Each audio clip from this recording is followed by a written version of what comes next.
Non, je n'ai pas trouvé un seul projet de la Banque mondiale qui soit bien, non.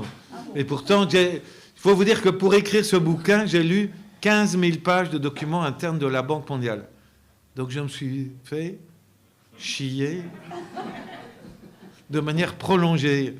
Mais je suis quand même content du résultat.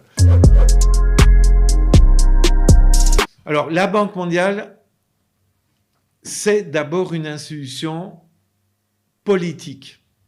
Ses objectifs sont politiques.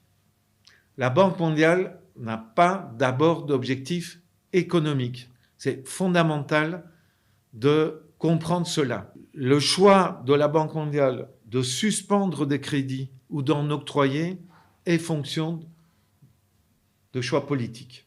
Je vais vous donner quelques exemples. Ça démarre très vite. La France, après la libération, fait appel à la Banque mondiale, parce que la Banque mondiale s'appelle Banque internationale pour la reconstruction et le développement. Reconstruction, c'est reconstruction de l'Europe suite à la Deuxième Guerre mondiale. Le développement, c'est le Sud.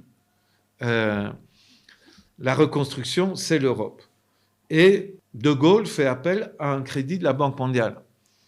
Et la Banque mondiale dit à De Gaulle, tant que le Parti communiste français est dans votre gouvernement, nous n'octroierons pas un crédit.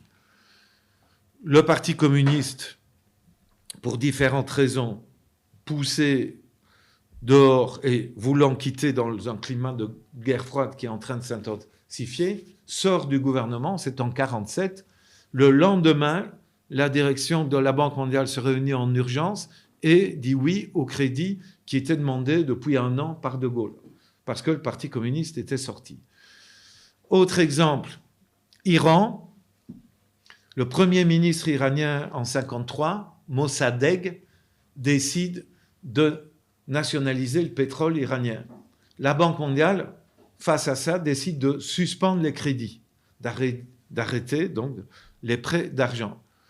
La CIA organise un coup pour remettre en place le Shah d'Iran. Immédiatement après, la Banque mondiale octroie des crédits au régime dictatorial du Shah d'Iran. Dans mon livre, je montre qu'il n'y a pas un seul prêt de la Banque mondiale, pas un seul jusqu'en 1962, pour une école, pour un hôpital, pour un système d'égout, pour un système d'eau potable.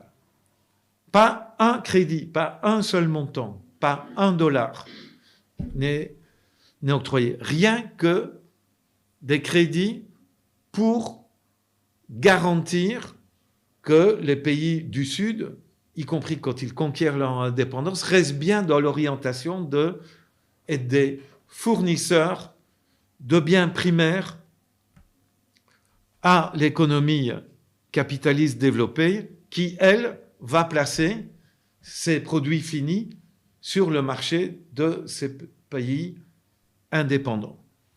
Je ne crois pas au changement de la Banque mondiale.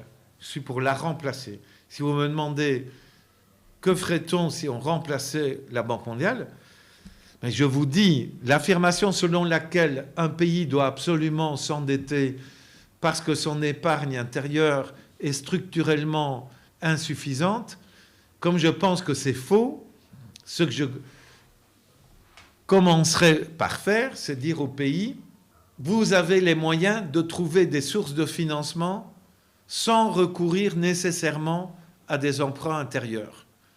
Prélever à des emprunts extérieurs.